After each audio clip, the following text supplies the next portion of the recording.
प्रश्न संख्या 10 भी इसी तरह से बनेगा। इसमें भी क्या करना है, यहाँ पर ये जो संख्या दिया है इसका हम लॉसर निकालेंगे। देखिए यहाँ पर क्या करेंगे, लिख देंगे इसमें हल में लिखना है सबसे छोटी वर्ग संख्या, लिख देंगे 8 जो लिख देना, जो 8, 15 और 20 प्रत्येक से विभाजित हो जाए,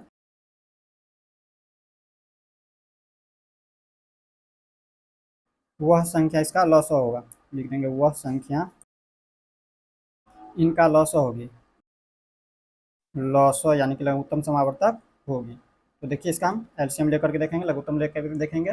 यहाँ पर देखिए ये जो संख्या दिया है 8, 15, 20, इनका एलसीएम लीजिए 10। देखिए यहाँ पे इसमें हम 2 से लगाएंगे तो 2 चौके 8, 15, 2 दाएँ के 20, फिर 2 से लगाएंगे तो 2 दूनी 4, 15, 2 पंचे के 10, अब फिर 2 से लगाएंगे तो ये 1, 15, 5। अब यहाँ पर देखिए इसमें ये लगेगा नहीं 2 से, 3 से लगाएंगे तो ये 3 पंचे 15, 3 बार, यहाँ 5 बार में 3 पंचे 15, 5 से लगाएंगे तो 1, 1, 1। अब इसमें देखिए इसको गुणनखंड के रूप में लिख देंगे इस तरह से, 2 गुने 2 गुने 2 गुने 3 गुने 5, 3 गुने 5। अब देखिए इसको जब गुना करेंगे कितना प्राप्त होता है, 2 दूनी 4 दूनी 8 या 24 पंचे 120, यहाँ पर लिख देंगे 120। अब देखिए इसमें देखेंगे ये जो है वर्ग संख्या है या नहीं, इसमें कैसे चेक करेंगे, इसमें देखेंगे इसका जो गुणनखंड रूप है ये जोड़ा में है कि नहीं। तो देखिए ये जोड़ा में है, ये जोड़ा में नहीं है, ये भी नहीं है और ये भी नहीं है, यानी कि ये तीनों संख्या जोड़ा में है ही नहीं। अगर इसमें 2 से गुना हो जाए, इसमें 3 से गुना हो जाए और 5 से गुना हो जाए, तब जाकर के ये हमारा एक पूर्ण वर्ग संख्या प्राप्त होगा। ये जो 120 है ये पूर्ण वर्ग संख्या है नहीं, इसमें यहाँ पर ये जो 2, 3, 5 है ये हमारा जोड़ा में नहीं है, तो इसे हम लिख देंगे, लिखेंगे चूंकि 2, 3, 5 यहाँ पर लिख देना है।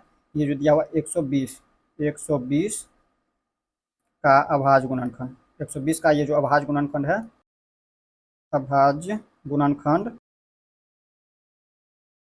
में 2, 3, 5, 2, 5, 3, 2, 3, 5 जोड़े में नहीं है, जोड़े में नहीं है, इस तरह से लिख देना है। इसलिए 120 जो दिया हुआ है 120 में यहाँ पर क्या करेंगे, 2, 3 और 5 से गुना करेंगे, तो यहाँ पर लिख देंगे 2, 3, 5 से गुना करने पर और एक वर्ग संख्या प्राप्त होगी, एक वर्ग संख्या प्राप्त होगी, वर्ग संख्या प्राप्त होगी। इस तरह से लिख देना आप लोगों को।